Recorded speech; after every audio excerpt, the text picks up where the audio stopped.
بسم الله الرحمن الرحيم الصلاة والسلام على أشرف المرسلين. On va se rencontrer cet après-midi pour participer à la promotion d'un travail qui a été mené par la doctorante Talbi Sara sous la direction du docteur Rezolil Zad de l'université de Tébessa, assisté par son co-directeur Faizaï Soufiane, aussi de l'université de Tébessa.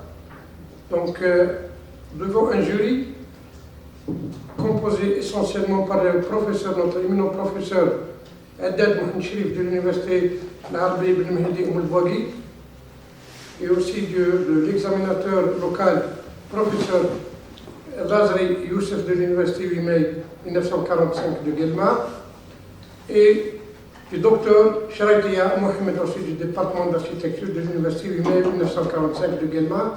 Ce jury sera présidé par moi-même, professeur Kamal Jamal du département d'architecture de l'université 8 mai 1945 de Guelma.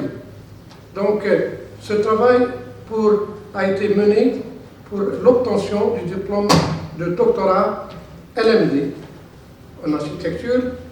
Donc, il était intitulé initialement par le verbe anglo-saxon Urban Resilience as Vector for Sustainability Environmental Regulation Case of Tébessa City, ce qui serait l'équivalence de résilience urbaine comme vecteur de régulation environnementale durable de cas de la ville de Tébessa.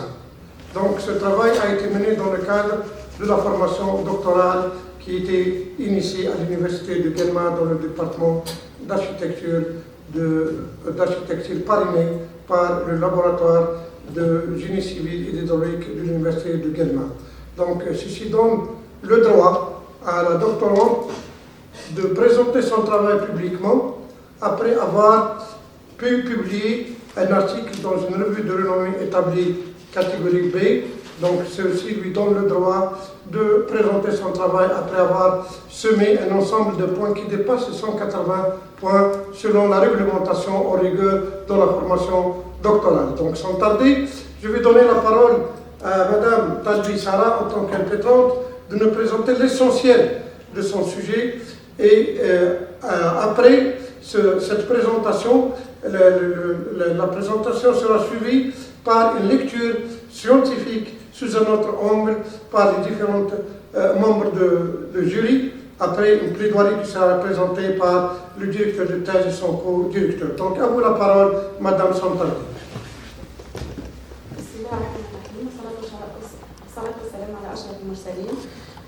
So today I'm going to present my graduation thesis, but first I would like to warmly and sincerely thank the esteemed member of evaluation committee for taking the time to evaluate my research.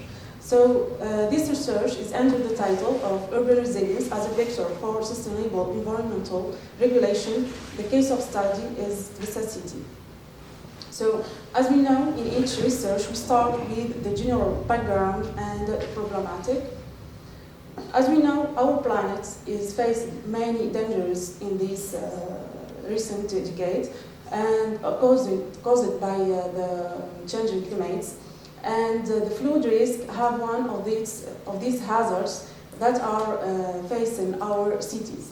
And the concept of urban resilience has emerged a new concept to protect our cities and face these challenges. And Tébessa City, as all the Algerian cities, has faced significant risk, and the flood is one of these risks, because Tébessa City ranks the first place as the first wilaya that building, we have a number of buildings situated in flood prone, such as, or according to the National Economic and Social Council, which has been identified as a major natural hazard threatening this city. And And despite all the efforts by the government or the Algerian government, such as the ORSEC and the plan of protecting, our city is still suffering from this hazard and is not enough to protect our cities. And we can see that in the new poles in Tbilisi city that are created by the new decree of these new poles. As you can see here, we have some pictures that are taken from the Protection Civil Directorate that showing the degree of floods that are facing Tbilisi city. And here we can see the new pole of l'ADL, which are faced or recorded big losses, human and material losses. So the question, or our question in this research, is how can enhance the urban resilience in Tbilisi city against flood risk through the urban design? And to what extent can urban design, with its multiple parameters, contribute to enhance urban resilience and improving environmental performance in the city of Tbilisi in the face of flood risk? To answer these two questions, we proposed two assumptions. The first one is through we can enhance the urban resilience through the environmental conditions, and the second assumption is through the spatial morphology of the urban fabric. To explain more, the first assumption is to the participation promotes not only the production of sustainable development factors, but also the improved urban design through environmental parameters, only wells, precipitation, etc., according to the flood sustainability mapping of the city. The second assumption is contribute the cities and adaptive urban design focused on spatial morphology, such as streets, buildings, plots, etc., to anticipate and mitigate flood risk and reducing losses. So our objective in this research is focused on three following points, or three following levels. The first level is the environmental level, which analyzes flooding and its impact to develop or by developing flood sustainability maps using precipitation prediction to estimate the water level according to the Wadi crossing Tbilisi city. And the second level, which is the urban, enhanced urban design by identifying key parameters and assessing urban resilience.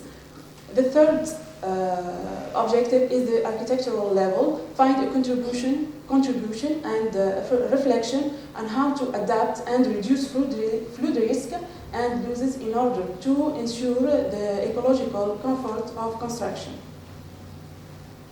So our thesis structure is stand on three main parts. The first part, of course, is the theoretical support, which is the state of art, talking about the resilience, the flood risk, and the urban resilience. The second part is talk about the analytical part and assessment, is divided into two parts. And the last part is the global or the general conclusion of our research. So we start with theoretical support, which is defined the flood risk or flood hazard according to the Department of Environmental Protection, which is defined the flood risk as a physical state or a phenomenon that has the risk causing death, injuring, and recording human and material losses. And if we talk about the urban resilience, according to the Albert, is the city's capacity to adapt to change, build and buildings, and rebuild after any shocks. After the state of art, we found many methods that treated the resilience, the urban resilience against flood risk. We have the statistic methods, and that use tools like exploration, factors, analysis, and etc. We have the modeling method, which is utilizing the GIS and simulation tools, and the analysis method, and finally the multi-criteria decision maker. After that, we found, or we conclude, the theoretical support by three levels, which are the legislative level, which critique the legislative framework or text that can be a key regulation, include executive decrees and laws. The second level is the talk about the urban design, which is examining cities planning and focus on the parameter like plots and city and drainage system, etc.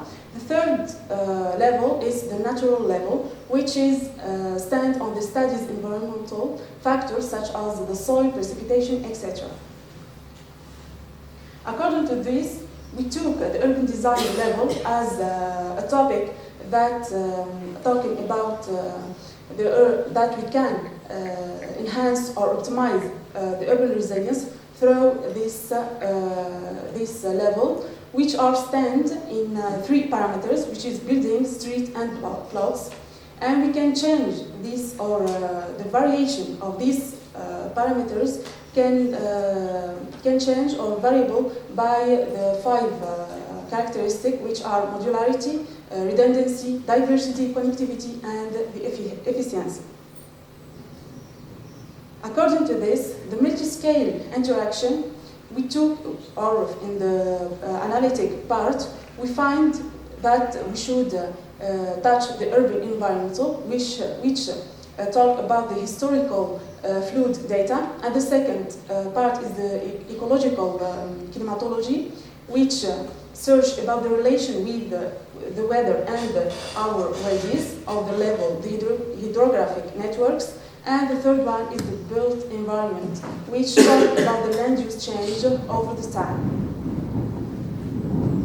According to the last parameters, we have building and street and plots, that this involves scenario-based interaction focusing on these three parameters. And we found some, we changed in many scenarios to take the optimal one. The fourth part is the practical support, which is, or just to remind on the methods and tools. The first one in the urban environmental, we took or we use as a tool the remote sensing and machine learning and the GIS to find the fluid visibility mapping and to predict which the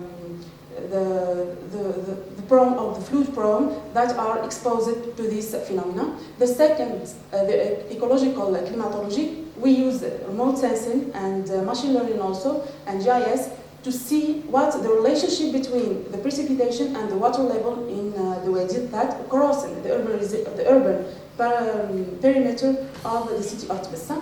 The third part, or analytical part, is the built environmental, which we use the remote sensing and GIS to find the spatio-temporal distribution of flooding land use plans, or to see how the impact of buildings on the phenomenon of the flood phenomenon. The last one is the flooding assessment, which we use the parametric approach to assess how can our parameters that we are choosing to enhance the urban resilience in this city. Of course, we passed with on the study context. Our study context, as we said in the title, is Tbilisi city. As we know, Tbilisi city is located in the extreme east of Algeria.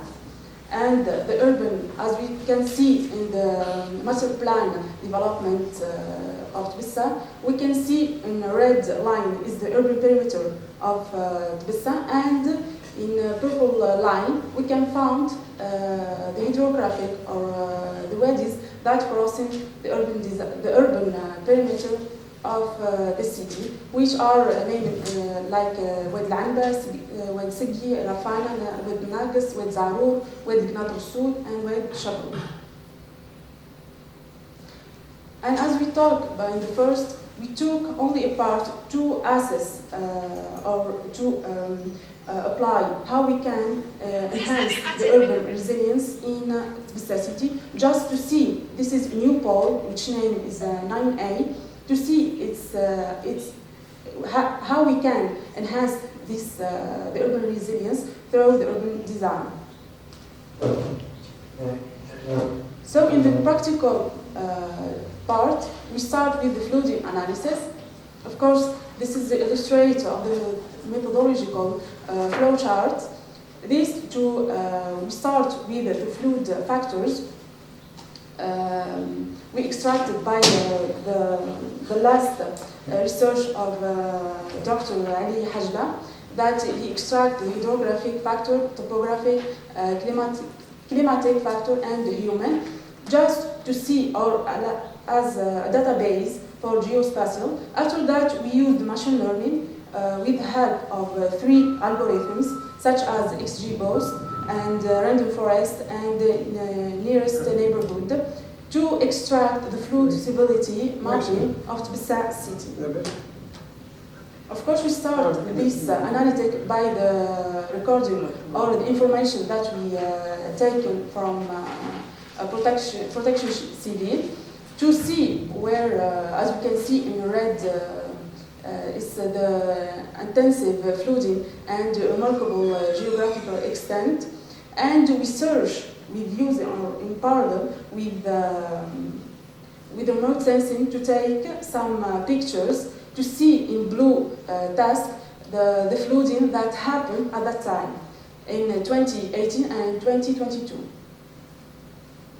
And according to the factor floodings, we extract using the GIS and the remote sensing to extract these maps to help us to find, with the machine learning, these 3 results. According, each one is a result of one of algorithms.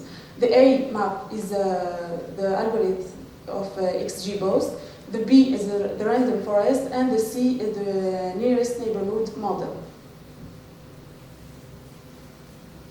The second part of analytical, we touch the ecological climatology, which start with the weather database or data collection, and we use the machine learning also with 3 algorithms. Why? Because the accuracy of these algorithms is a high value. It's given us a high value. So we predict with using the machine learning to see in the precipitation and the number of water level in Tbisa city into 2035. And here it is the maps. Here we have the minimum precipitation. We can see in the water level how can the settlement be, and the second map is in the maximum water level.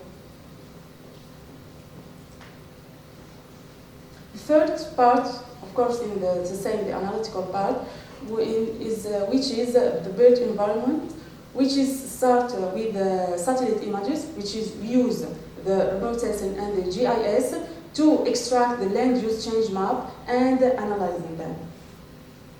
So the first step, we took the period from 1919 to 2023. So we have 4 maps. We can see in the red point that as the building index. After that, we can see the land use change maps between this the same period. The second map shows the spatiotemporal evolution of building classes over the period. And the last one is the spatiotemporal distribution of flood land use plans in the city of Tbisa over different periods. The last one, we collaborate the different maps in one maps as a result to see how can or the degree of impact the floods on the urban index.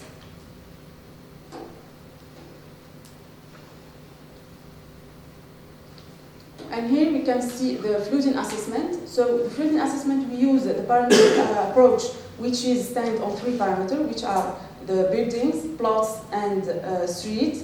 This urban design, we change in each scenario the multiple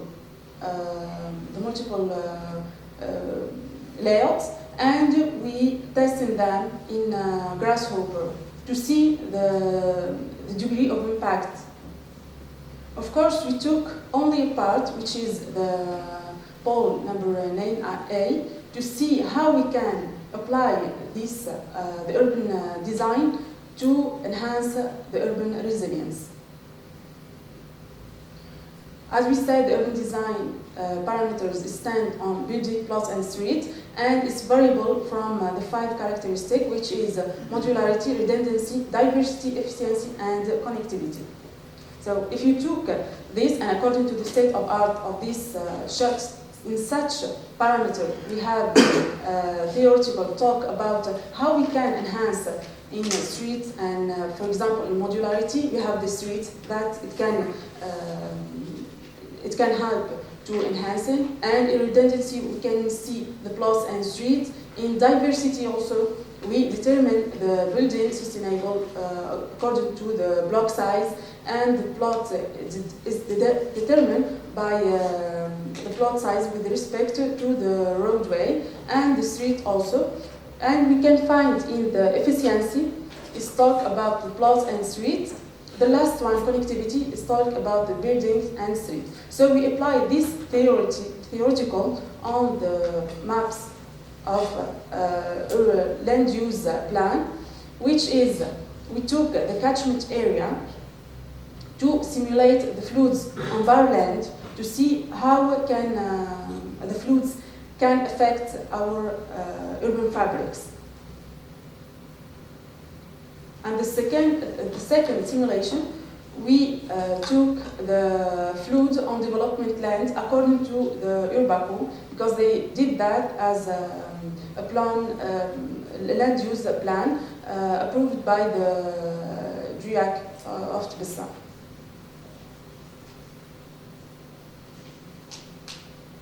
And we start to simulate each parameter independent to another. For example, we can find the buildings, or the building in danger. It's marked by the red color. The plots also, we can see how the degree, the fluid degree in these plots, and the street is the same thing.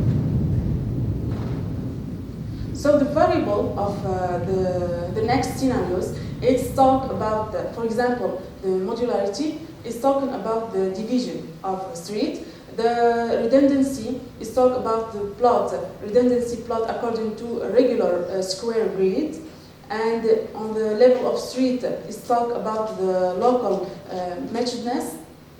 If we talk about the diversity character, it stands by the building size according to the VFR, and the plot stand on the shape and size, and the street also stand on the street edge and the interface matrix. Also in the efficiency scenario and connectivity, we can see the variable that touch the streets, the connectivity, and the size. And here it is our results.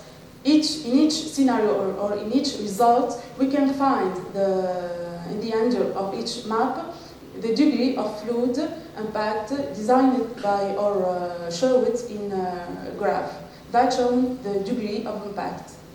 For example, here in modularity in street, we can see the degree of impact and redundancy also in diversity scenario, and the efficiency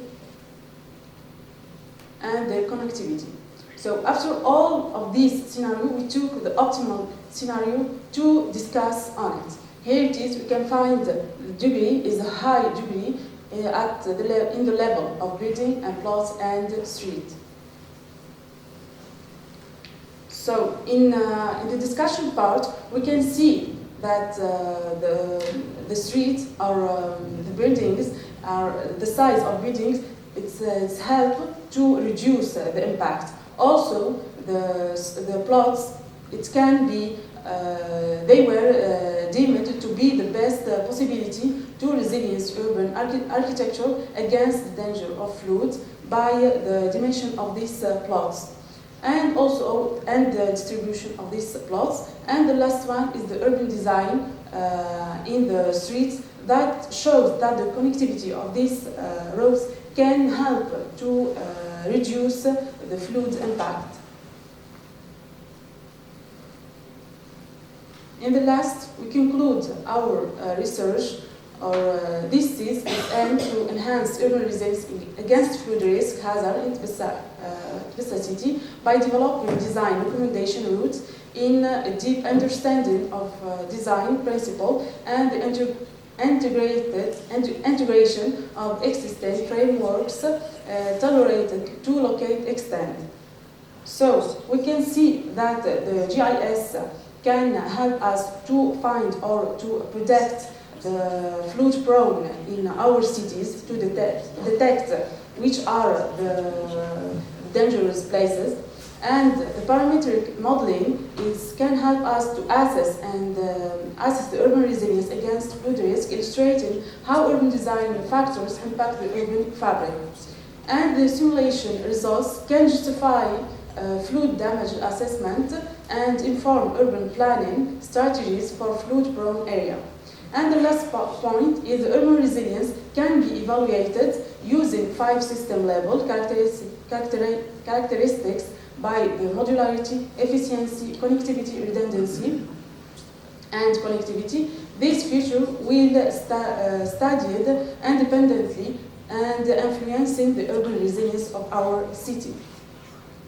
And to answer the first question, that of course we find a practical answer, which is the environmental conditions alone cannot ensure urban resilience or fully prevent flood. Simulations show that floods are worsened by blocked waterways, waste and human alternation for natural water system like wedges rather than just heavy rainfall or precipitation. And comprehensive strategies addressing both environmental and human factors are essential for effective flood mitigation.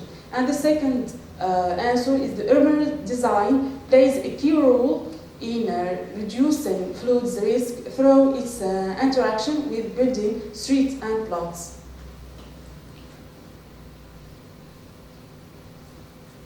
So if you talk about the difficulties, of course, in my research I found many difficulties, such as the absence of some information, especially in flooding data, and also I didn't find somebody who worked on this topic before. So I learned by myself the machine learning, the GIS modeling, and the simulation or the simulation approach.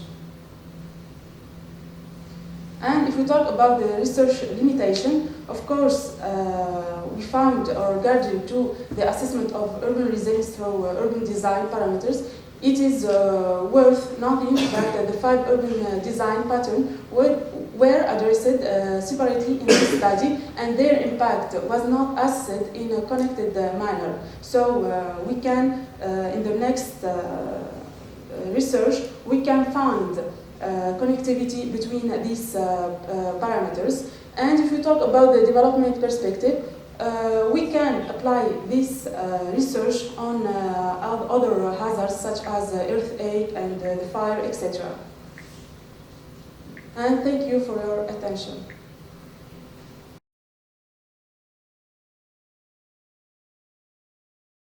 Merci Madame de cette présentation qui a donné plus de lumière sur votre sujet. Donc sans tarder, c'est-à-dire que cette problématique que vous venez de présenter, la ville face aux aléas. Et ce que j'ai retenu essentiellement, que cette recherche est fondée sur la triptyque, donc risque d'inondation, ville et la résilience, comment la ville se comporte vis-à-vis ces risques des inondations. Et vous avez essayé de vous investir et de donner l'essentiel sur le comportement de la ville de Tbilisi vis-à-vis des inondations qu'elle voit chaque décennie ou même chaque année. Donc, ceci vous a donné à s'investir par le biais de beaucoup de techniques qui sont là, prouvées et démontrées, qui donnent un peu la validation à votre thèse. Sans tarder, je vais donner la parole à votre directeur de thèse de nous donner comment s'est déroulée cette thèse et quels sont les problèmes auxquels vous vous êtes rencontrés pendant cette investigation. À vous la parole, docteur Madame. Merci, Monsieur le Président. Bismillahirrahmanirrahim. Salat salam ala al-mursalin. Donc, Monsieur le Président, mes collègues, les membres du jury, la doctorante Mademoiselle Talbi Sarah, honorable assistante, salam alaikum wa rahmatullah wa barakatuh. Donc, pour commencer, nous devons remercier le département d'architecture de l'Université Guelma, à travers son CFD présidé par le professeur Atma, de me donner l'opportunité de guider ce travail de recherche très intéressant qui a été élaboré par Mademoiselle Sarah et guidé par moi-même. Ils m'ont donné l'opportunité aussi de vivre un moment pour résoudre les problèmes d'actualité que la ville de Tébessa, bien sûr, face aux aléas naturels. Donc le travail de recherche intitulé La résilience urbaine comme vecteur de régularisation environnementale durable, cas de la ville de Tébessa. Donc nous devons également remercier Mlle Talbi Sarah pour son sérieux et pour les efforts fournis jusqu'à l'élaboration et l'aboutissement de cette thèse, qui revêt d'une très grande importance, car il s'agit d'une problématique d'actualité liée à un contexte de la durabilité urbaine et le fait urbain, bien sûr, et reflète une portée socio-économique de la ville de Tébessa qui mérite d'être explorée. Donc cette thèse ne se présente pas comme un aboutissement, mais il s'agit d'une évolution dans une démarche urbaine globale d'un processus en devenir. Donc cette thèse ou ce travail de recherche vise à améliorer la résilience urbaine de la ville de Tébessa face aux risques d'inondation à travers des normes de conception urbaine qui affectent la vulnérabilité des tissus à différents niveaux, environnemental, urbain et architectural. Donc, bien sûr, en évaluant l'impact de ces risques naturels, des aléas naturels, sur le périmètre urbain. Donc, le tissu urbain et sa résilience sont obtenus grâce à une conception urbaine basée sur 3 paramètres, comme l'a indiqué la doctorante tout à l'heure: les bâtiments, les parcelles et les rues, en utilisant les 5 caractéristiques modularité, redondance, diversité, efficacité et connectivité. Donc, sur lesquels repose la conception urbaine résiliente. Donc, afin d'atteindre les objectifs attendus de cette recherche qui sont fixés au départ, donc la doctorante a abordé cette problématique en 2 grandes parties. Donc en 5 chapitres, la première partie en 2 chapitres et la deuxième partie, bien sûr, en 3 chapitres, plus le chapitre introductif et en conclusion générale. Donc je peux vous donner un petit résumé sur le déroulement de la première partie et la deuxième partie. Donc la première partie est purement théorique et comprend les chapitres suivants. Donc le premier chapitre présente les risques naturels, en particulier les risques d'inondation, ainsi que les facteurs qui les causent à leur impact sur l'environnement concernant les méthodes qui ont été utilisées pour réduire en plus du concept de la résilience urbaine et de sa relation avec la réduction du risque d'inondation. Donc le chapitre 2 traite du concept de la résilience urbaine par le biais de la conception urbaine, en abordant la conception urbaine comme un système adaptif complexe en fonction de sa dynamique de changement. Cette partie est basée sur une analyse documentaire et caractéristique de la résilience afin de définir le cadre théorique de la résilience de l'urbanisme en fonction de ses composantes. Simultanément, les analyses documentaires précédentes sont discutées en termes de méthodes et d'outils pour analyser et évaluer la résilience de l'urbanisme à travers le cadre d'analyse et d'évaluation proposé. Donc la deuxième partie, elle est analytique et évaluative. Donc elle comprend les chapitres suivants. Le troisième chapitre qui commence par une description de la région de recherche, le contexte de la recherche, la ville de Tébessa, en Algérie, y compris ses caractéristiques et ses composantes. La partie méthodologique passe Ensuite, on revue les différents facteurs qui, d'après les recherches antérieures, rendent la ville plus vulnérable aux inondations. Ceci conduit à la division de ce chapitre en deux parties, la présentation du cas d'étude et le cas d'étude est donné. Donc, le chapitre 4, il définit la portée de cette recherche qui se concentre sur les éléments analytiques de ce domaine de relation avec les risques d'inondation afin d'essayer d'identifier les zones de vulnérabilité pour trouver des réflexions initiales ou bien des solutions adaptées au concept de la résilience urbaine à travers la conception urbaine. Donc, le présent chapitre de l'analyse du cas d'étude de la ville de Tébessa est divisé en 3 sections qui sont alignées sur le chapitre précédent. Ils sont organisés comme suit. Donc, l'environnement urbain, la climatologie écologique et l'environnement bâti. Donc, le dernier chapitre, le chapitre 5, se concentre sur l'impact des critères de la conception urbaine sur les risques d'inondation et la résilience urbaine dans les climats actuels et futurs. Donc, ce chapitre, il traite de l'évaluation des inondations à travers les paramètres d'aménagement urbain qui ont un rôle majeur sur la résilience urbaine contre les risques d'inondation dans le plan d'occupation du sol numéro 9A de la ville de Tébessa. Au cours de cette recherche, les sections sont basées sur les approches environnementales et paramétriques et les méthodes de simulation en 3D pour comprendre en profondeur les relations entre ces composantes. Donc, enfin,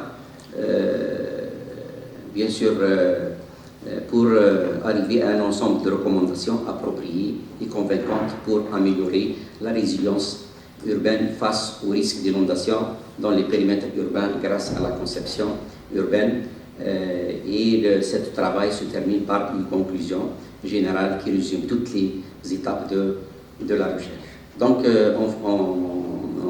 ensemble, la thèse de doctorat en sciences élaborée par Mlle Talbi Sarah revêt d'une grande importance car il s'agit d'une problématique nationale, régionale et même locale d'actualité qui mérite d'être explorée. Elle a fait le tour de toute la question avec l'exploration et les questionnements et les expériences nécessaires et elle a abouti par la publication d'un article dans ce sens. Donc la candidate, Mlle Sarah, elle mérite d'être félicitée pour ce travail de recherche et les efforts surtout fournis durant les années passées. Et enfin, nous la souhaitons une bonne continuation de l'après-thèse et je vous remercie et je repasse la parole à Merci, Monsieur le Directeur, de cette présentation aussi qui éclaire la thèse d'une manière très importante. Donc, ce que j'ai retenu essentiellement du discours de Monsieur le Directeur de thèse, c'est que 2 concepts clés viennent de s'ajouter à cette investigation: durabilité urbaine et vulnérabilité urbaine. Ce sont là 2 mots-clés sur lesquels c'est basé pour nous faire cette démonstration à base des outils des cycles. Donc, elle s'est intéressée par les cycles pour nous démontrer le degré de vulnérabilité et comment peut-on assurer la durabilité urbaine de ce cas d'étude. Donc, sans tarder, je vais aussi donner la parole au docteur Fzaï Soufiane, qui est ici co-directeur de cette thèse, qui va apporter un plus peut-être dans son discours, qui va nous démontrer comment il a assisté à cette recherche. Vous la parole, docteur. Bismillahirrahmanirrahim. Salatu wassalam ala Rasulil Mursalin. As the work was done in English, so I will speak in English. First of all, I would like to thank Mr. President for giving me the floor and the members of the jury for their participation to evaluate this work. I would like also to thank the Department of Architecture, the University of Galma, and my dear colleague, Dr. Ghazoli Bazat, for giving me this opportunity to be a part of this work as my first experience as a co-supervisor of the doctoral thesis. So, I will not take a lot of time. The present thesis deals with an important subject of urban resilience and urban sustainability based on green urban design as a vector of the sustainable city. Using recent advancement in research tools in the field of architecture and urban design, mainly the artificial intelligence, remote sensing, and parametric design. This work witnesses the engagement and perseverance of the candidate, her dedication to the work, and her mastery of the new recent technologies and techniques in the field of research in urban design. Also, it witnesses the hard work that she has done and the serious profile to accomplish the hard tasks faced to several research difficulties, mainly the lack of data and information concerning urban flood hazards and previous data in the field of this research. The disponibility of tools also and technologies that she used, in which she was faced to learn and to teach herself how to update her knowledge to accomplish the different tasks dealing with this work. So the presented thesis represents the results of her hard work, is an addition in the research field as a tool that can be considered as a tool guiding designers and decision makers in the field in order to create new methodologies and techniques for sustainable urban design and resilient cities. So I would like at the end, I would like to thank the candidate and congratulate her, wishing her the best of luck in the future. I will give now the floor to Mr. President. Thank you. Next Friday. Donc, ce que je retenais essentiellement du discours de notre cher docteur, dans son assistance, c'est comment il a intégré l'intelligence artificielle en matière de traitement de ces phénomènes d'inondation et comment assurer la résilience à travers un ensemble, un panoplie d'outils et de nouvelles méthodologies pour assurer la durabilité de la ville. Donc ce sont là les éléments sur lesquels s'est basé le docteur pour nous démontrer qu'il a assisté à prouver que l'intelligence artificielle peut donner un autre élan pour développer et assurer la durabilité et tester la résilience de la ville face à ces aléas, notamment les inondations et les risques des inondations. Donc, sans tarder, je vais passer maintenant à l'examination. Donc, cette examination va commencer par un cher invité, ici présent parmi nous, le professeur éminent Haddad Mohamed Cherif, qui va faire une lecture sous un autre angle de cette thèse et va donner l'essentiel de son évaluation. À vous la parole, cher professeur.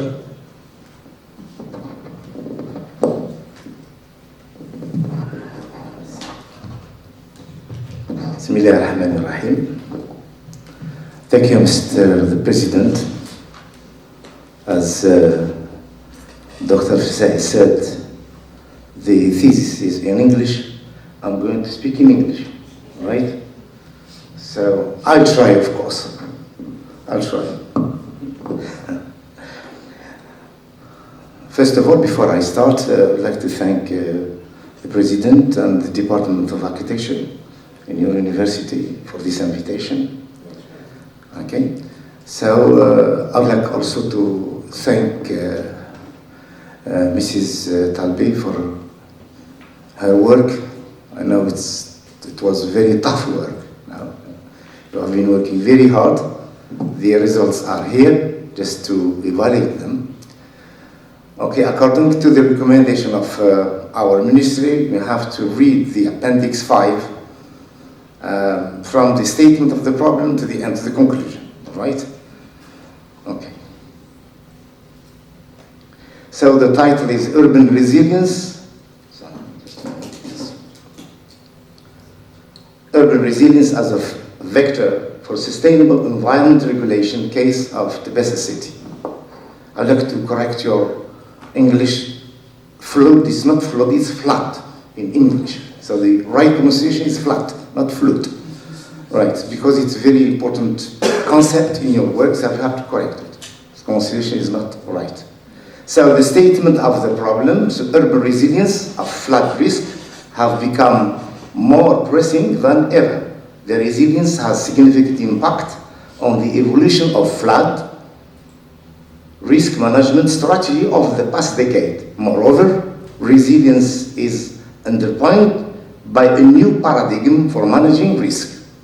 However, it is evident that there is currently a lack of concrete studies to test the practical implementation of flood risk management, despite the existence of relevant legal frameworks.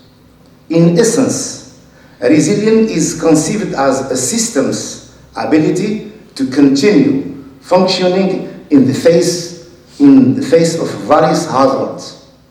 It offers a new perspective on flood risk management, going beyond the mere capacity of resist high water level to include the ability to recover from them and simultaneously mitigate their negative impact on the urban environment.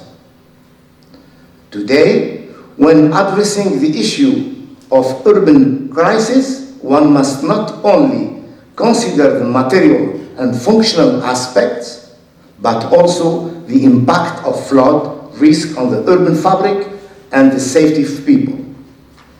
Faced with the paradigm of sustainable development and urban renewal, the major challenges confronting the contemporary city of Tebessa include the need to act within a set of action to integrate flood risk and their impact in design process in light of the urban zone resilience.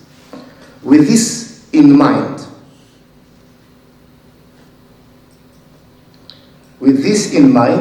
the ultimate goal of this thesis is to study flood risks and their impact on typical factors of the urban fabric of Tebessa in light of climate change, with the goal of improving urban resilience to floods during the urban design phase that threaten this, and to find a common ground between resilience theory and urban design. The assessment of urban resilience is carried out through urban design parameters.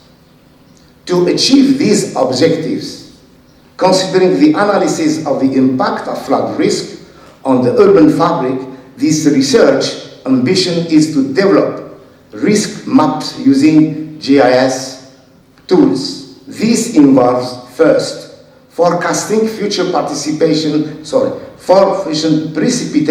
and influence on various wadis on the urban fabric, with the ultimate goal of anticipating potential flood risk.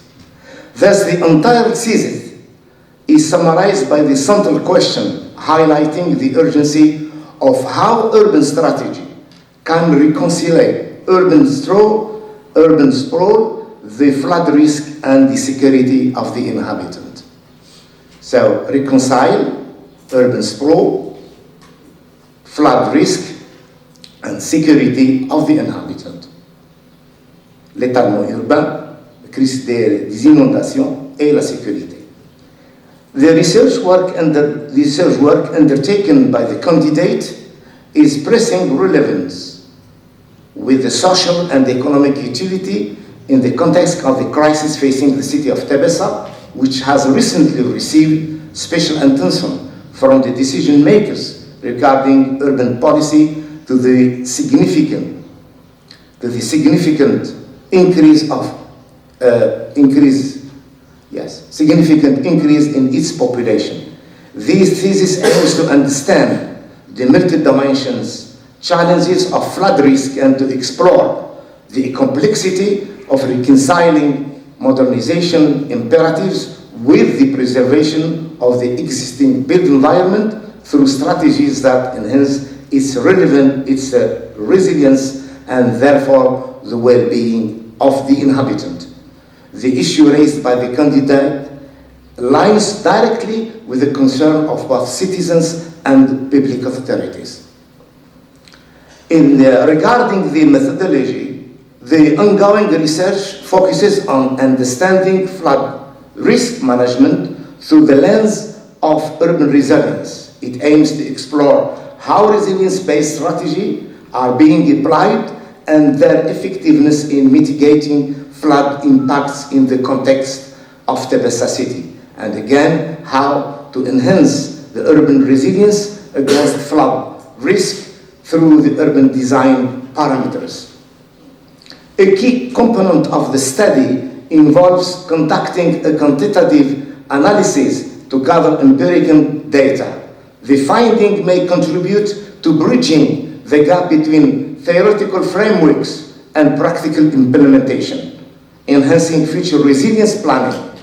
Practically, the study was defined as land use plan numéro 9A, number 9A, selected after a comprehensive analysis of Tebessa city's urban parameters to identify flood-prone zones. This selection was informed by an investigation in the relationship between precipitation and water. Yes. Okay. So the analysis related also the Tebessa flood stability is significantly influenced by urban land use, proximity to Wadi, and natural factors such as rainfall, elevation slope, and curvature. Uncontrolled urban expansion and inadequate drainage system include blocked wadis, exacerbate flood risks, particularly during a period of even modern snowfall. The urban planning applied over the past 3 decades is considered rigid and sectorial and technical, rather than drawing on modern method of city building. The city of Tebessa exhibits glaring urban dysfunctions. Consequently, the candidate deemed it essential to introduce an urban design strategy deeply related to the concept of resilience, which has proven effective in many countries. This would help bring the city in the line with these challenges of sustainability. In my conclusion, I should say the work is interesting, but there are some shortcomings, all right? First, I started with the title. Everyone knows that the title is the showcase of the thesis. Donc le titre c'est la vitrine de toute la thèse. You address the risk of flood extensively in the thesis, yet this is not reflected in your title.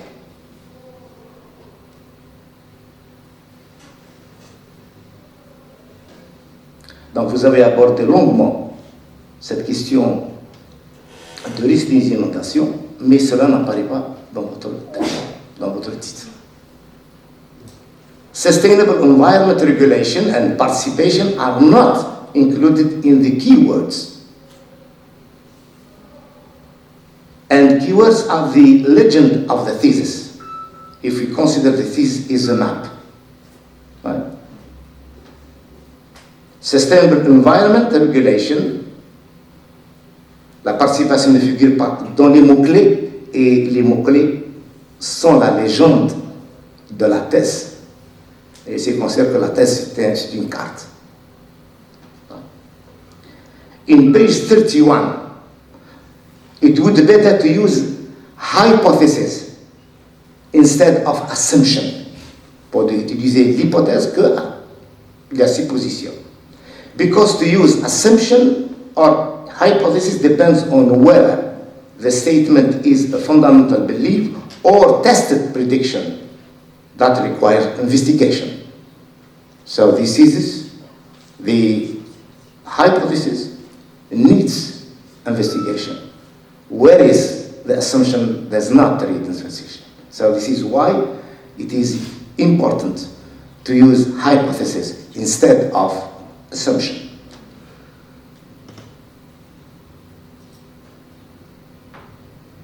So assumption accepted to use without proof, whereas hypothesis is tentative statement, a testable prediction. Alors, je dis ça en français. Donc assumption, c'est souvent plus général. Donc il peut désigner quelque chose que l'on tient pour vrai sans nécessairement chercher à le prouver. Mais l'hypothèse, c'est plus spécifique, il désigne une proposition que l'on cherche activement à tester, à vérifier. Also, there is no conceptual analysis. Il n'y a pas d'analyse conceptuelle. It helps you bring out your indicators and indices at the beginning of your work. This would help you better define the research questions. And you also need to indicate your research framework at the beginning: time, space, and population. Another point, pagination. You will need to include the summaries in the table of content with their page number. A significant number of maps and figures are eligible, such as Fig 11, Fig 26, 43, 45, 46, they are eligible. Donc il y a des cartes qui ne sont pas lisibles. Il faut les indiquer, il faut bien les améliorer avant de le mettre à votre thèse à la bibliothèque. So before you give back your thesis to the library, you have to correct all these mistakes, especially the maps. You have to make them legible. So we have to include the summaries in the table of the content. Donc les résumés doivent être inclus dans le contenu. The presentation of the figures is inconsistent. Sometimes the word figure is below the figure and sometimes above the figure. For example, figure 15, page 125. The same presentation in your thesis. In the whole chapter, you have to use the same presentation, to follow the same presentation. I would say also that your thesis is too technical, your thesis, in relation to architecture and design, and your thesis is too technical. Fundamental element that is missing in the interview guide is the interview guide. The interview guide, you didn't use, or you didn't put the interview guide in your appendix. The guide de l'interview. You had interviews with officials, but the interview guide is not included in the thesis, at least to know what kind of question you asked, at least. For example, on page 179, Water Resource Department is a reference, but I would have right to ask an official question about all these points, or about these issues. This would be more useful for your work. Also, an interview guide with citizens is needed. You didn't ask citizens. You have to ask citizens. You are architect. The relationship between you and citizens is very, very tough. So you have to ask citizens about the flood, these flood risks, their feeling, their fear. It's very important. So, an interview guide that is in need since you discussed citizenship in the hypothesis. Because in your hypothesis you said participation promote not only the production of sustainability development factor, but also improve urban design through environment parameter. But you did not ask citizens in your thesis. You didn't see the guide in your thesis. Because the hypothesis is very important, your first hypothesis is very important.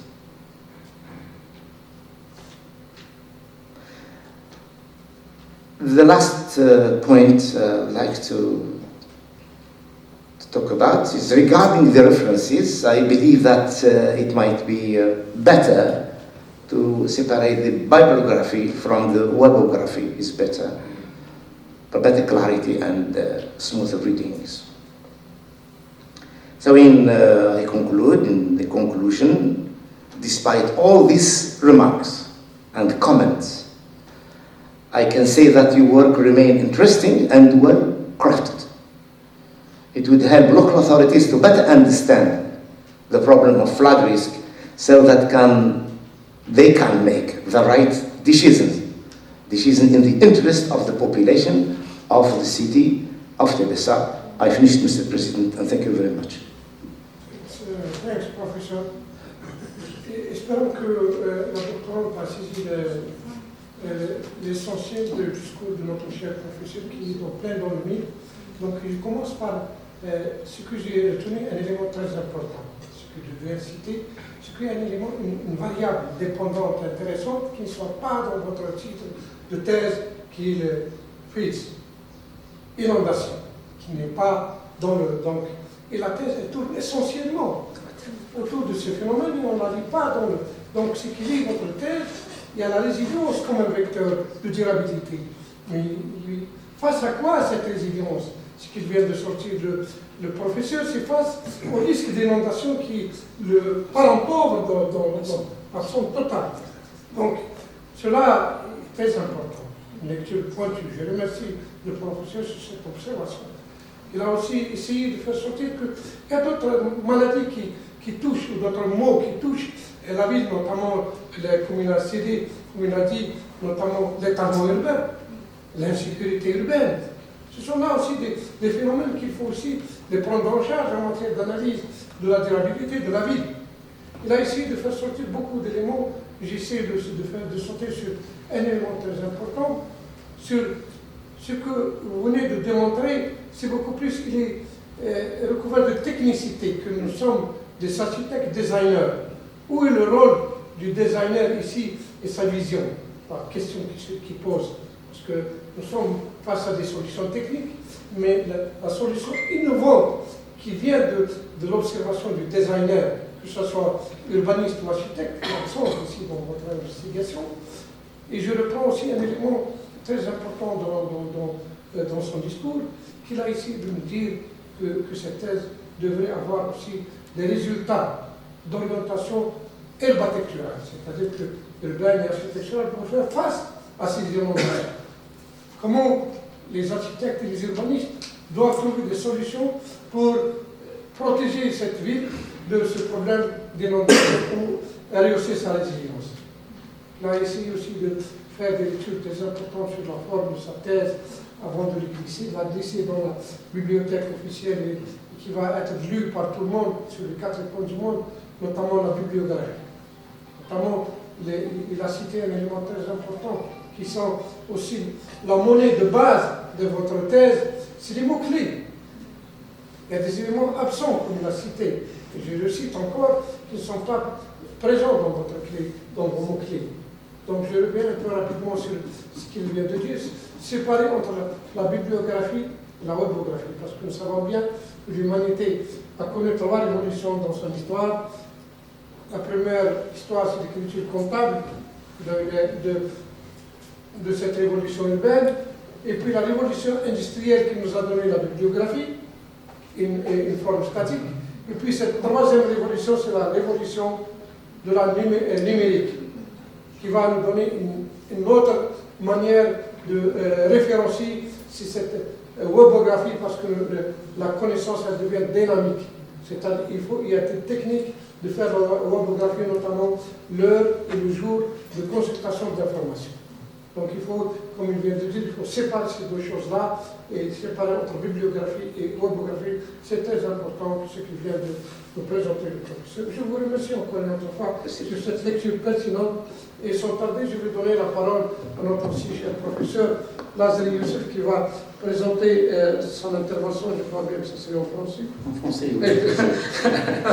Voilà. Donc, une autre lecture critique de la part de notre cher professeur Lazari Youssef, qui est du département d'architecture de l'Université de Guelma. À vous la parole, professeur. Oui, merci, Monsieur le Président. Merci énormément. Moi, je tiens tout d'abord à remercier toute l'assistance. Salam alaikum wa rahmatullahi wa barakatuh. Ainsi que mes confrères, mes consoeurs qui sont là. Moi, je vais revenir sur à peu près l'exposé au début. On tient un bon merci pour l'exposé, pour surtout l'entame et aussi la démarche mobilisée pour cet exposé.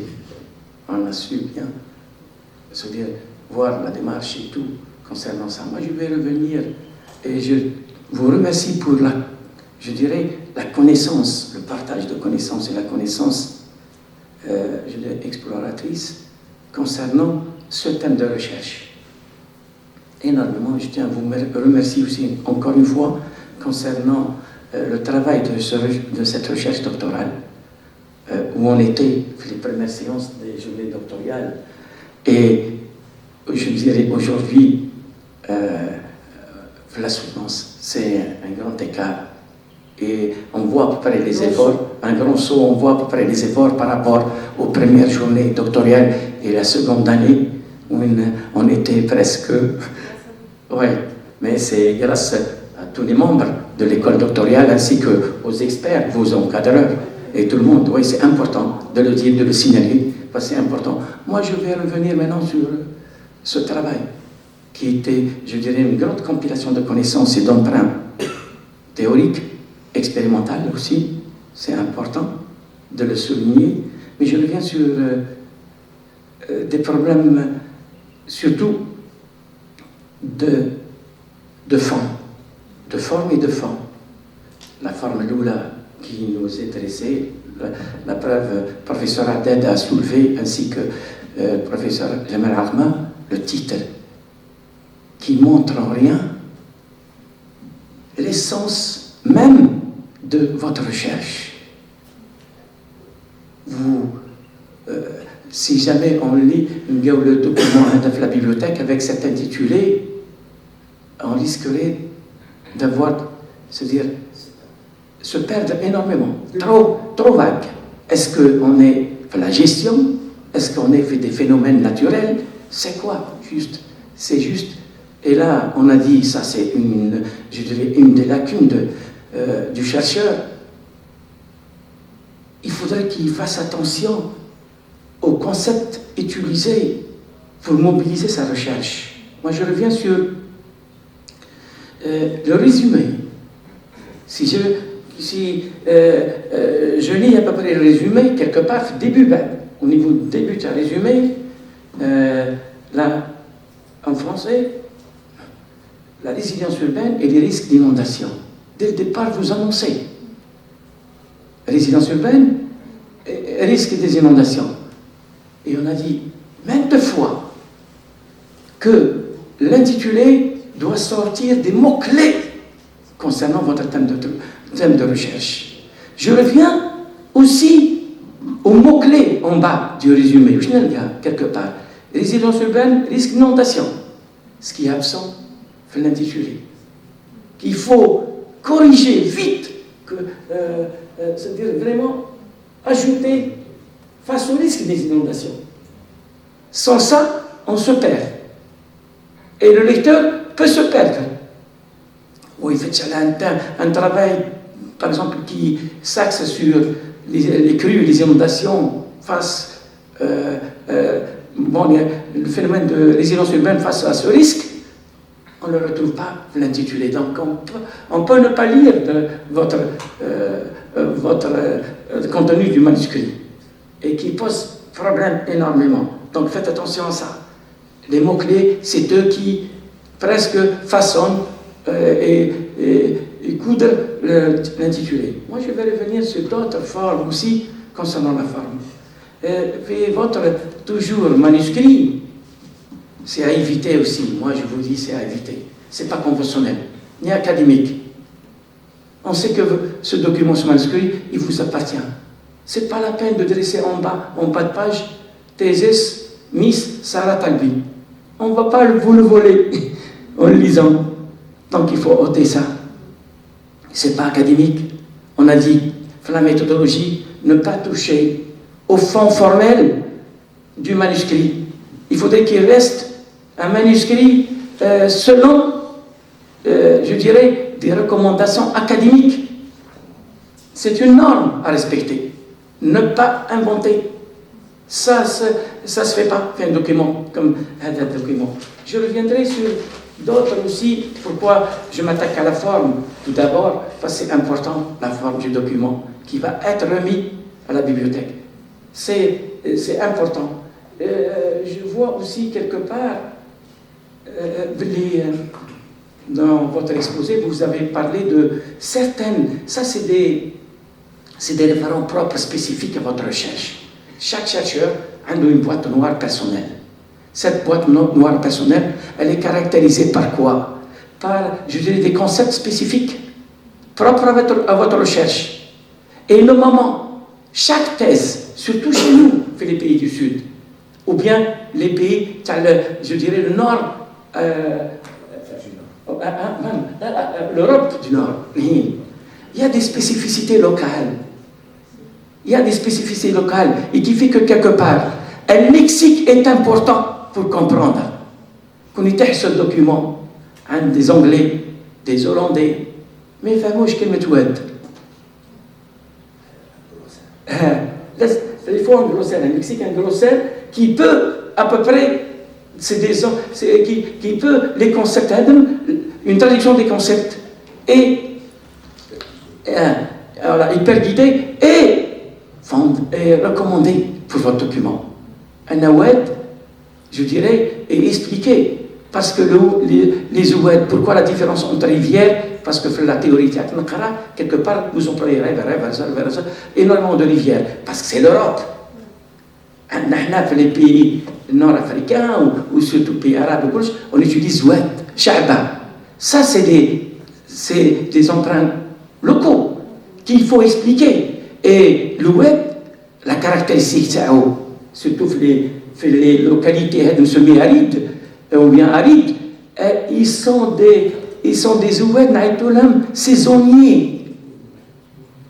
Saisonnier veut dire quoi? S'il y a une abondance d'eau, c'est des oued, c'est des grandes, je dirais, des grands crus, le lit, mais si jamais je fais des oued, oui, ils sont pas, parce que saisonniers, ils sont secs, donc difficilement de s'apercevoir que c'est sha'ba oued.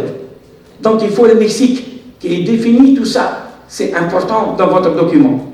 Parce que c'est ça qui fait la différence entre une étude mamoula pour les pays et une étude mamoula en Europe ou bien ailleurs. Ailleurs, ils utilisent les fleuves, d'autres, je dirais, concepts. Non, c'est les oueds, c'est les charbas. Donc c'est important d'additionner ça, que je ne le retrouve pas comme élément important aussi dans la recherche.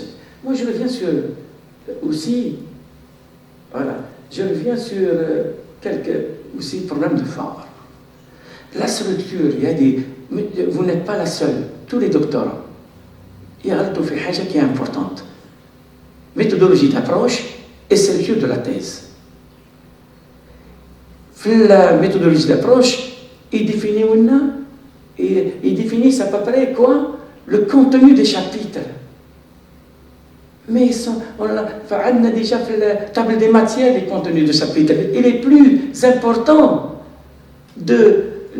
parce qu'on parle de quoi? Méthodologie de recherche et à la fois structure de la thèse. L'épine dorsale de votre thèse, c'est quoi?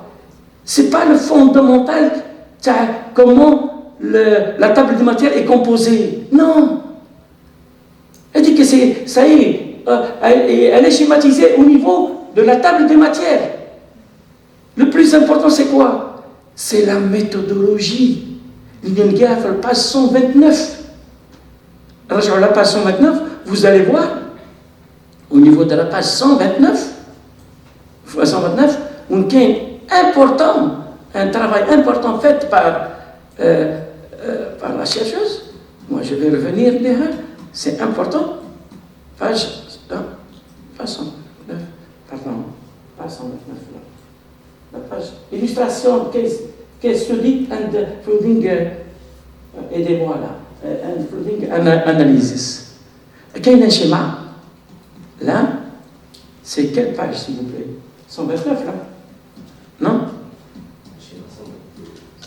Là, il y a... Là, pas là. c'est la structure, l'application de la pratique. La pratique. Je vais y aller doucement parce que j'ai perdu le repère. La carte, la structure de la pratique qui est réellement. Allez, là, c'est là. Non, pas 129. Celle-là. Allez, je vous ai tout à l'heure. Celle-là. C'est ce schéma. C'est la page à peu près. 129, c'est ça. C'est une faute de frappe, là. C'est pas 129. 129, c'est la page. Et là, je la retrouve à 129. Le document, ce que j'ai. La pagination. Il y a une petite faute de la pagination aussi. Pagination, il y a un problème de pagination. Ah, d'accord. Ok. Parce que là, la pagination, oui. Moi, je reviens sur le schéma. Illustration de methodological flowchart of this study.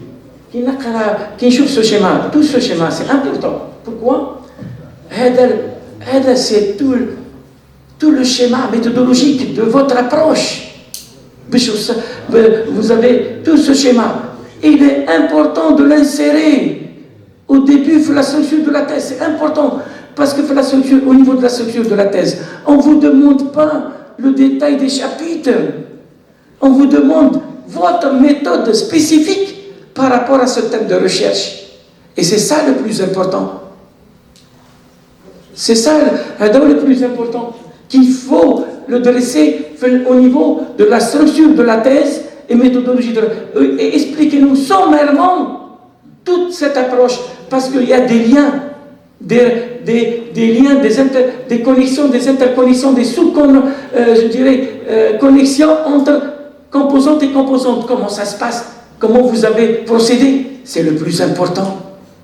Que le fondamental, tu as une thèse générale. On veut un état spécifique pour votre méthodologie de recherche. C'est important, s'il vous plaît. Moi, je reviens sur aussi de forme. Il y a énormément de compilations, je dirais, et aussi d'investigations de connaissances scientifiques. Énormément d'investigations de connaissances scientifiques, d'emprunts et tout. Je vous remercie pour ça. Sauf que un lecteur qui n'est pas averti, il prend ce document. Il va être lassé. Pourquoi lassé? Lassé pour une seule chose. 115 pages, sans photos, sans images. C'est épuisant. Et vous êtes architecte. 115 pages ou 120 pages, les premiers, sans photos, sans illustration, sans croquis, sans rien. Tout est écrit. On se lasse. Une image, une photo vaut mieux qu'une dizaine de pages. Ça, c'est important. Donc, essayez, je dirais là, de donner une valeur ajoutée à ton document à travers quoi? À travers l'image, à travers la photo et l'image. Ça manque dans le document. Énormément. Et le lecteur va se lasser rapidement. Je continue aussi.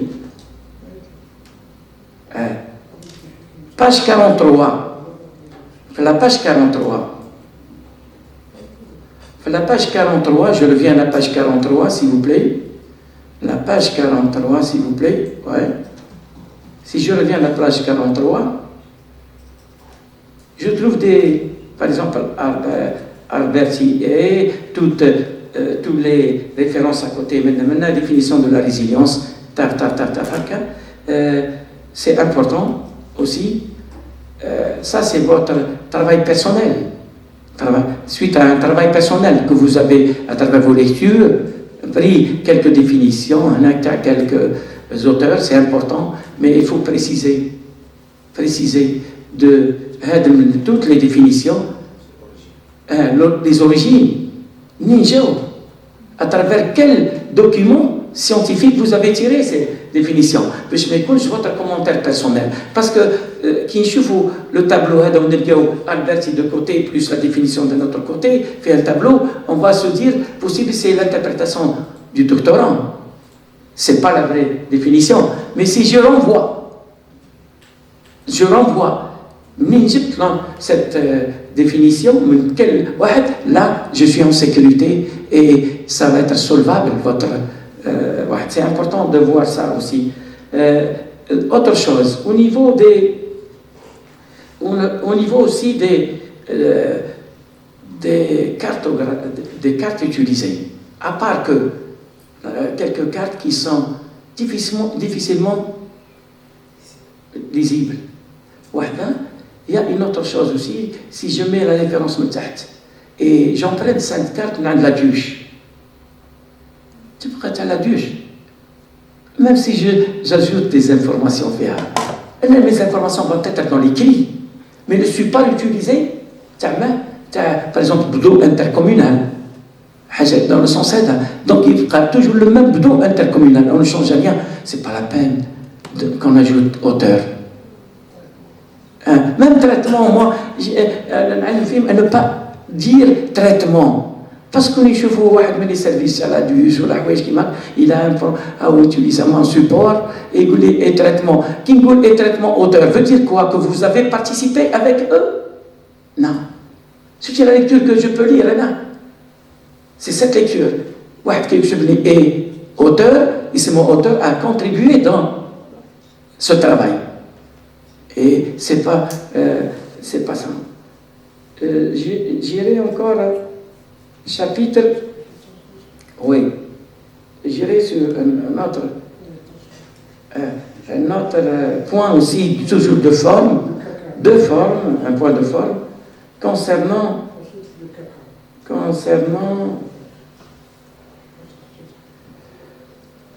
la limite de la recherche et développement de perspectives.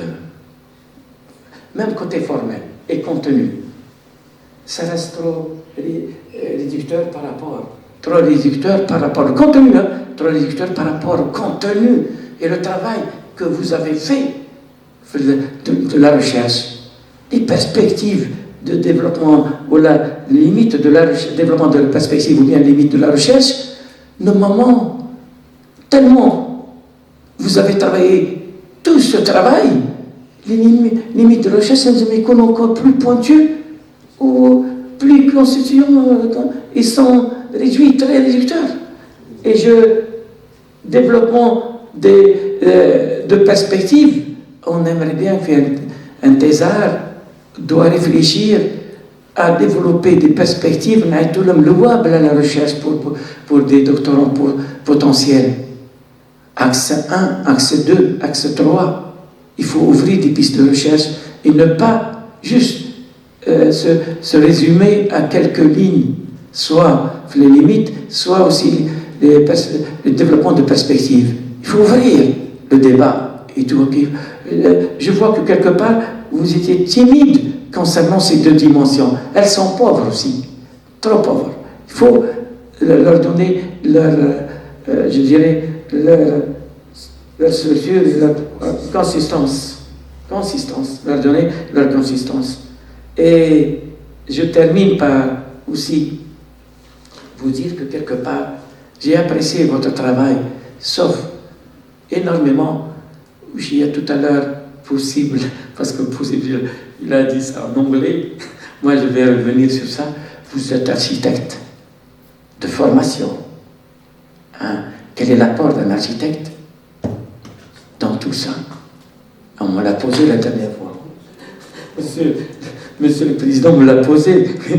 Moi je reviens, si je la pose, on aimerait bien voir toujours la contribution d'un architecte dans un travail de réflexion concernant les risques, la résilience urbaine face aux risques des inondations.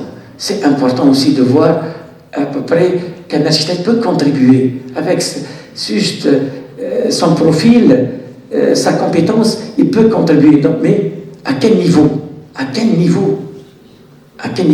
Est-ce qu'au niveau des propositions, au niveau de quelques démarches, à quel niveau? Et donner plus à votre document, je dirais, de sa substance, ou bien son essence, à travers quoi? À travers des croquis, des photos, des images qui lui font défaut quelque part.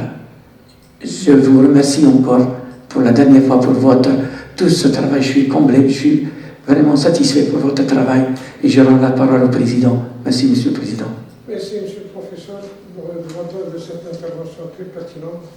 Moi, je m'excuse personnellement de ne pas avoir eu la concentration de suivre toute l'intervention de Monsieur le Professeur pour faire un résumé, un bref résumé, parce que j'étais sommé quelque part par une correspondance qui vient de tomber sur moi comme une montagne. Voilà, c'est pour cela que je n'ai pas pu faire l'aide.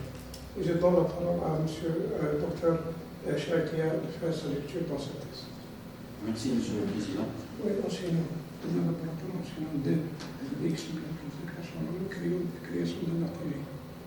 Création. Et on dirait de la passé de la professionnelle, un enseignant, création de l'enseignant, création de l'atelier.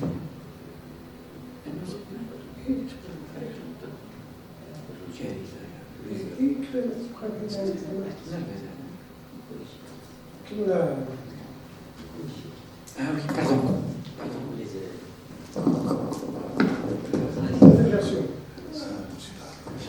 Merci, Monsieur le Président. Je remercie la candidate de présenter ce travail précieux, intéressant et important de ce sujet d'actualité, de ce sujet qui touche presque toutes nos villes, toutes nos agglomérations urbaines. Et c'est un sujet qui doit être pris en charge pas seulement par les techniciens, ceux qui présentent des solutions techniques et scientifiques, c'est aussi un problème qui doit être pris en charge par les politiciens, par les architectes urbanistes qui doivent aussi avoir leurs mains. D'ailleurs, presque toutes les remarques que j'ai émises personnellement, les remarques les plus importantes de fond, ont été abordées par mes collègues. Je vous remercie pour moi, ma lecture personnelle de ce travail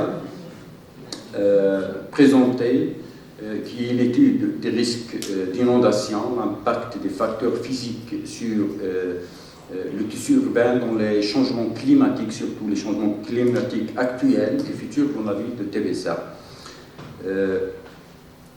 Afin d'améliorer, je préfère l'utilisation du mot améliorer, je n'ai pas trouvé dans votre document le mot améliorer, vous avez utilisé une autre terminologie, la résilience urbaine, de prévenir aussi, de faire de la prévention pour ce qui est de ces catastrophes, de ces inondations qui touchent la ville de Tébessa. La proposition, l'objectif recherché à travers votre problématique est de proposer des scénarios, c'est ça? Vous proposez des scénarios qui permettent l'amélioration de la résilience urbaine face au risque, c'est un mot précis, inondation. L'étude passe par 3 étapes principales en termes d'analyse de l'impact du risque d'inondation sur le périmètre urbain.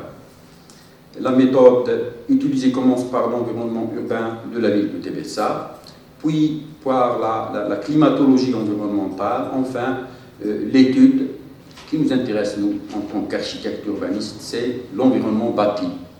C'est très important, y compris la relation entre les zones urbaines et le risque d'inondation en fonction du processus d'expansion spatiale qui caractérise la ville de Tébessa au cours d'une période qui a été déterminée par vous, 90-23, à travers, bien sûr, la cartographie présentée et les changements de l'espace, de l'occupation de l'espace. À travers les conditions, les critères de conception urbaine ont été évalués en simulant plusieurs scénarios pour une partie de la ville de Tébessa appelée plan d'aménagement du territoire. C'est ça. Afin d'améliorer la résilience urbaine face au risque d'inondation à travers les conditions environnementales, 1, 2, la morphologie spatiale du tissu urbain, La méthodologie est construite sur une recherche théorique par la présentation de concepts, de notions tels que la résilience urbaine, les risques d'inondation, conception urbaine, structure urbaine. La deuxième étape pratique implique des investigations in situ, des simulations. La partie méthodologique passe ensuite en revue des différents facteurs qui, sur la base de recherches antérieures, rendent la ville plus vulnérable aux inondations. La définition du périmètre de l'étude qui se concentre sur les éléments de l'analyse de ce domaine par rapport au risque d'inondation afin d'identifier les zones de vulnérabilité pour trouver des premières solutions ou au concept de résilience urbaine à travers la conception urbaine. L'analyse de l'étude de cas de TBSA traite l'environnement urbain, la climatologie écologique et l'environnement bâti. Les résultats de votre recherche sont des résultats palpables, des résultats techniques qui puissent être exploités. Moi, personnellement, je préfère ajouter aussi à ces résultats les possibilités pour ce résultat de les accompagner par un travail ou des propositions de la main de l'architecte urbaniste. Il y a l'absence de la main de l'architecte urbaniste dans ce travail. Un travail de cartographie, de présentation de méthodes qui sont plus techniques que économiques, politiques, sociales, urbaines, etc. En conclusion, les résultats peuvent être exploités, bien sûr. Les recommandations aussi sont intéressantes, les stratégies aussi, afin d'améliorer la résilience urbaine. Quelques observations de forme et quelques questions pour le fond. Déjà, on a déjà fait ces observations par mes collègues, je les remercie. Pour le résumé, je viens au résumé. Je préfère, ou là, je suggère, que les 13 premières lignes, le paragraphe, soit réduit, parce que ce ne sont que des généralités. C'est-à-dire qu'il faut pointer directement vers votre cas. Il faut se pointer dans votre résumé, dans le cas. Dans votre cas. Il ne faut pas trop s'étaler sur les généralités qui ne sont pas vraiment utiles. Mais on peut les utiliser, mais brièvement. Vous avez aussi, dans la forme, utilisé toute une phrase que j'ai traduite, obtenir des attentes actuelles et futures concernant la question de l'amélioration de. Je préfère un seul verbe, d'améliorer la résilience urbaine à travers la conception face au risque. Je dis qu'il y en a contre le, mais normalement, il y a face, c'est ça. On sait, c'est face au risque. Qu'il y a certains termes, vous avez utilisé, c'est des noms en quelque sorte propres. Normalement, on souhaite utiliser le mot OU, WED.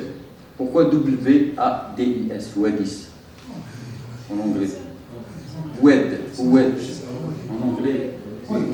On le laisse tel qu'il est. Non. Fait début, mais c'est un mot technique. On l'utilise parce que c'est un mot d'origine arabe. On utilise comme ça. Oui. Parce que nous, en français, on utilise beaucoup plus le OU.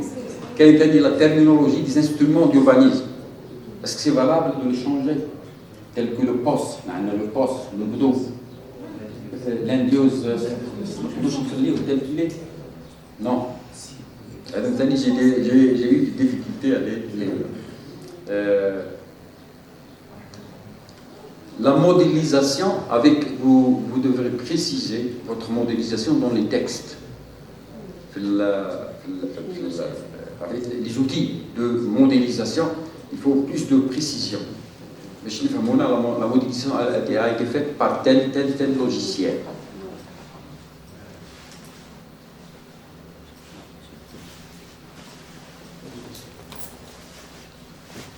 Il y a une citation sur la page 13. Le texte, le milieu. Alignéha tel que la similarité des citations, la présentation de citations nous est identique. Mais il y a une certaine particularité qui une citation qui est dans ce texte. Je dis page 13, la citation est dans l'italique. on suit le même rythme de préférence. À mon avis, je ne sais pas.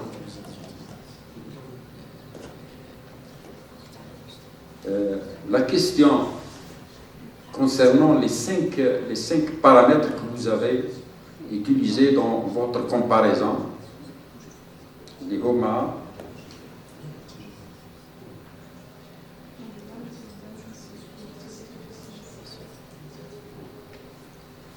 les cinq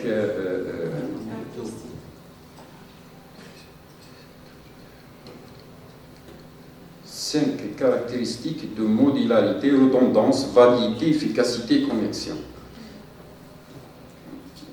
J'aurais souhaité qu'on ait une explication avant de les introduire. Une page ne suffit pas, il dit une page qui parle de cette modularité, redondance, validité, efficacité, connexion, qu'il faut expliquer encore, parce que pour nous, urbanistes architectes, on veut plus d'explications pour essayer, parce que ce ne sont pas seulement ces 5 points qui vont trouver les solutions, soi-disant, à cette problématique importante d'inondation au niveau de nos agglomérations. Il y a d'autres paramètres, il y a beaucoup de paramètres, c'est-à-dire qu'il faut expliquer, il faut donner à peu près l'importance de ce résultat. Est-ce que ces 5 paramètres sont suffisants? C'est un choix que vous avez effectué par l'importance de ces paramètres par rapport à d'autres paramètres. J'aurais souhaité y trouver des explications dans ce sens. Le document dit une seule page, une seule référence ou deux, on va directement le tableau dans lequel vous introduirez ces paramètres-là. Je ne m'étale pas trop sur mes observations. Je vous remercie encore, je vous félicite aussi, je vous félicite pour ce travail que je juge très important et digne du diplôme de doctorat en LND. Merci, je vous passe la parole, Monsieur le Président. Voilà, merci docteur de cette lecture aussi pertinente. Là où il a mis le doigt sur beaucoup des éléments qu'on doit revoir dans cette thèse, il doit corriger, éclairer, notamment ces 5 caractéristiques qu'il vient de citer: modularité, redondance, variété, efficacité et connexion. Donc ce sont là, c'est des gabarits avec lesquels on oriente le designer, architecte, urbaniste afin d'assurer une projection urbaine avec une morphologie qui peut assurer une durabilité. En se basant sur ces 5 caractéristiques que vous venez de citer, alors qu'ils nécessitent des définitions, que ce soit en annexe ou là dans le cours du texte, savoir. Donc cette observation est pertinente et très importante en matière de développement des concepts de la thèse. Un deuxième élément que j'ai bien saisi dans son discours, c'est ce fameux résumé. Dans un résumé, comme il le définit Imrad, les normes Imrad, ne doit pas dépasser les 500 mots. Et vous avez fait plus de 1200 mots. Dans une grande partie la première partie, c'est des définitions générales qui ne méritent pas à être introduites dans le résumé. Donc le résumé mérite d'avoir une petite articulation de l'intérêt du sujet, et puis les concepts clés d'investigation, et puis les méthodes et les outils d'investigation et les résultats, qui tournent autour de 500 mots, pas plus. Et les mots-clés doivent sortir du résumé. On a recensé des mots-clés qui ne sont pas dans le résumé, donc il faut peut-être revoir. Les mots-clés doivent exister dans le résumé, obligatoirement. Quant à moi, peut-être je vais revenir un peu sur quelques éléments et remarques dont le professeur Nazim me l'ont soufflé dans l'oreille, que je trouve très importantes. Ces 2 organigrammes, un organigramme dans la page 118 et l'autre dans la page 121. Donc, je préfère que ces 2 organigrammes doivent passer dans l'introduction générale pour nous montrer, disons, la structure organisée de votre thèse. Il a bien mis le doigt sur ça. Donc je reviens sur ça et je dis qu'il faut peut-être revoir. Et puis, Dans la conclusion générale, on ne fait pas des axes à développer. On fait les résultats comparés par rapport à d'autres résultats d'autres chercheurs. Résultats obtenus qualitatifs et quantitatifs. Pardon, qualitatifs et quantitatifs. Et comparés à d'autres, disons, résultats d'autres chercheurs ou à d'autres normes. C'est ça l'intérêt d'une conclusion générale, parce que là, il y a un positionnement épistémologique final. Parce qu'au préalable, on se positionne par rapport aux méthodes et aux méthodes et outils de recherche, par l'analyse conceptuelle, et à la fin, on fait un positionnement épistémologique final et dire aux gens qu'on est là, on participe et on a trouvé des solutions. Et Madame Talbi Sarah, elle existe en tant que chercheur à travers ses résultats, prouvés et publiés.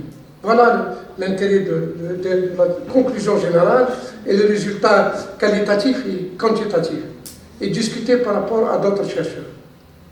Voilà. Peut-être elles sont tardées parce que je suis toujours sur le champ. Voilà. Voilà. Oui, vous pouvez. Au niveau de la conclusion aussi, c'est très important de confirmer ou d'infirmer vos hypothèses. Vous les avez énoncées au départ, dans l'introduction générale. Quand vous terminez dans la conclusion, il faut revenir à votre hypothèses et les infirmer ou les confirmer. Ça aussi, c'est important. Aussi un point qu'on a discuté ensemble avec, dans la conclusion, plus de référence à X ou Y. Voilà. C'est le jus de votre travail. C'est le résultat. La serre, le jus de votre travail. Donc, on ne voit plus de référence à X ou Y. Donc, vous étalez vos résultats, ce qu'on a obtenu, en plus, vous savez, professeur Kama, vous ajoutez si vous voulez, des recommandations qui ne sont pas obligatoires, mais vous pouvez les ajouter.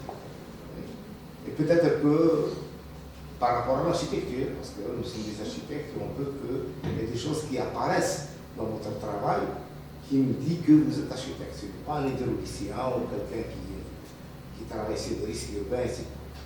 Donc ça c'est important dans... Merci, monsieur le professeur.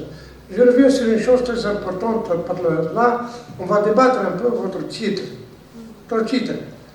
Et puis, la chose qui nuit davantage dans votre thèse, c'est qu'on trouve résilience urbaine comme vecteur de régulation environnementale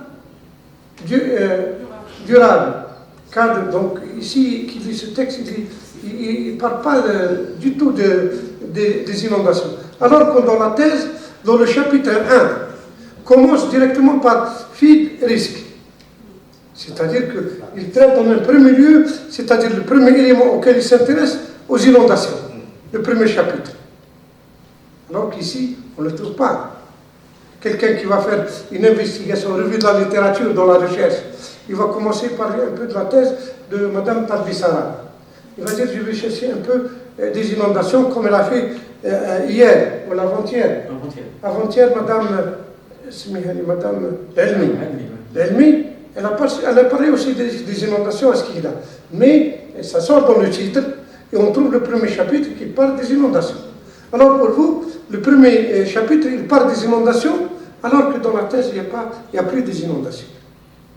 Vous dites, Anna, si je reviens un peu, je fais un peu quelques reculs, corriger le chapitre, et aussi le titre, corriger le titre, et le chapitre ne doit pas commencer directement par les faits de risque, parce que ça n'est pas du néant. Elle naît d'un ensemble de phénomènes appelés aléas naturels. Donc il faut parler en premier lieu, présenter des aléas naturels, et que le fait risque fait partie de ces aléas, pour présenter la chose comme il le doit, pour être logique dans le développement de la connaissance. Parce qu'ici, dans la première partie, on fait le background cognitif, la construction de la connaissance à travers un fil conducteur, à travers le global jusqu'au détail. On va s'intéresser, donc parler des aléas au global, et puis aller s'intéresser au risque des inondations, et puis parler de la résilience en tant que remède. Voilà peut-être que mes remarques un peu, qui ne sont pas là pour lire votre organisation de thèse, mais je dis bien qu'ils sont des remarques un peu d'ordre un peu structurel dans la construction de la connaissance. Et c'est pour cela, si tout le monde a terminé, je vais clôturer cette discussion scientifique et demandant... Oui, vous avez toujours la parole. Il y a un point aussi important, vous n'avez pas soulevé. Ici, on a tous les débats, c'est pour enrichir votre travail. L'objectif, on est d'accord que votre travail est bien fait, on vous a donné un avis favorable, etc. Donc, c'est pour enrichir votre travail. Il y a des points quand même à soulever. Il y a une loi algérienne, la loi 2604, qui parle des risques que vous n'avez pas évoqués. La loi 2604. Ça, c'est une loi importante. Elle définit c'est quoi la résilience, elle définit c'est quoi les aléas, elle définit c'est quoi la vulnérabilité. Tout ça, c'est défini dans cette loi, loi 2604 de 2020. Et elle définit aussi cette loi les différents types de risques.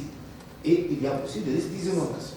C'est bien de faire référence à cette loi-là et comment on va prendre en charge si éventuellement il y a ces problèmes. La loi 2604. On a parti, on va donner une partie. Dans le même cadre, moi je reviens sur le même cadre. Il fallait aussi dresser au départ déjà un portrait concernant la classification des différents risques qui sont en Algérie. Et voilà, et à la fois à l'échelle planétaire, parce que c'est vrai, on fait une recherche doctorale, on doit passer par, parce que c'est un phénomène planétaire, les risques des inondations classés 3e, 4e phénomène, c'est-à-dire de risque majeur. Sa classification est importante pour la pertinence du sujet, parce qu'il y a une absence concernant la pertinence du sujet. Pourquoi vous traitez de ce sujet? Parce que c'est un phénomène qui a redondance et qui est planétaire. C'est le risque majeur, c'est la 3e millénaire. C'est le facteur de risque, la cause, c'est les aléas climatiques. Plus, moi, je continue avec une petite, c'est 206, la page 206. Moi, un des points d'ordre, ce n'est pas une remarque non plus une question, c'est un point d'ordre. Si jamais, parce qu'on a une accordance with, pour la prononciation, je suis nul. Voilà, donc lisez-moi cette phrase-là en anglais. Moi, je vais te... c'est ça là. Rapidement,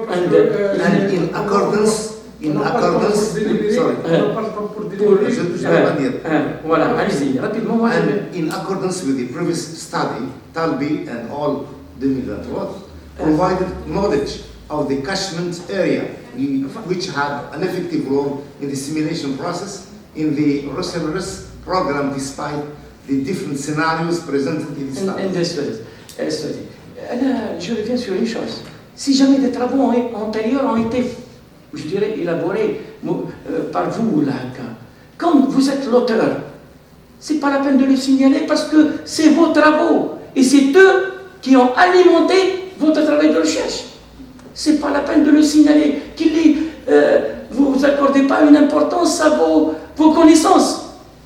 La thèse vaut mieux et vaut plus que ça. Donc c'est pas la peine. Annexez là, on annexe, mais pas dans le document parce que ça sert à rien. C'est votre travail. Personne ne dit que c'est un travail d'un autre. Si jamais on emprunte des pistes de travail de recherche, là, on doit mettre les référentiels. C'est votre document. Sauf s'il y a une publication, vous avez publié un article, oui, vous pouvez le mettre. Si vous avez publié un livre, vous pouvez mettre votre obligé de quitter la salle pour délibération, parce que les 6 heures, on va commencer. On va vous donner 5 minutes pour nous dire globalement votre compréhension du sujet, sans, disons, spécifier telle ou telle question, pour dire que, voilà, vous maîtrisez votre sujet. C'est pas suffisant ces minutes pour résumer tout ça. Allez, Oui, concernant le choix, question de choix de poste. You can speak in English if you want. Okay. Why will I choose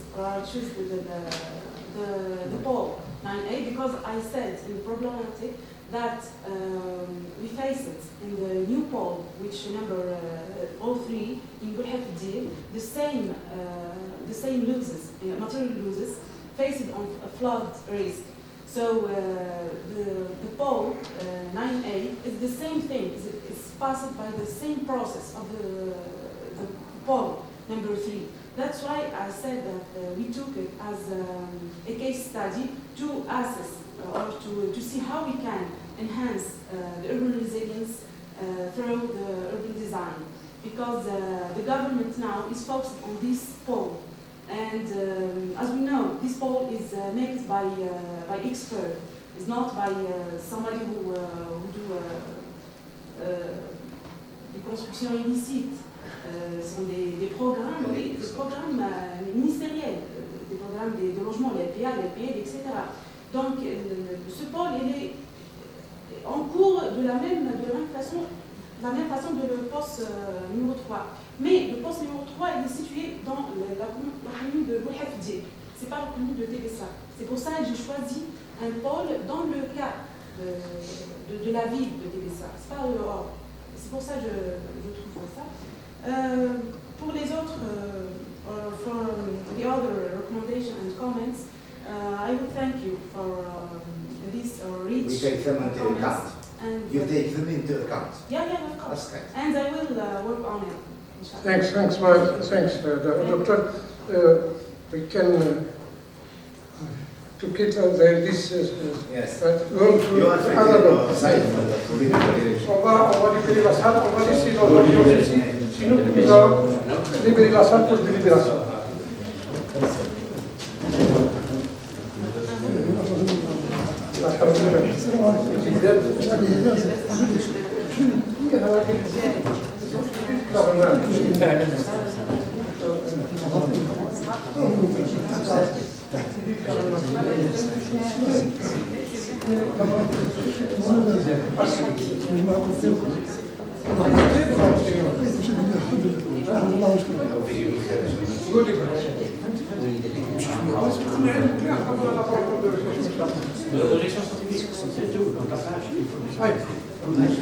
Rapidement,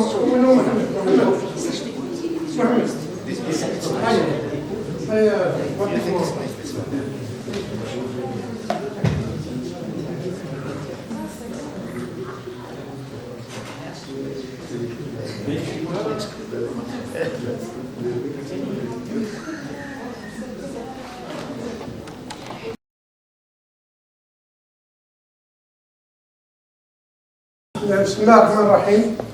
Salat wa salam ala ashraf al-mursalin. Donc, après présentation claire et nette, après discussion, examination, après la réponse de l'impétrante qu'elle a montré sa compétence en matière de recherche dans le domaine, le jury s'est réuni et a délibéré, et a évalué son travail et a jugé que l'impétrante mérite l'obtention du diplôme de doctorat sciences en architecture avec la mention très honorable. Donc, mes félicitations et félicitations du jury et on vous souhaite une bonne réussite dans votre avenir de recherche.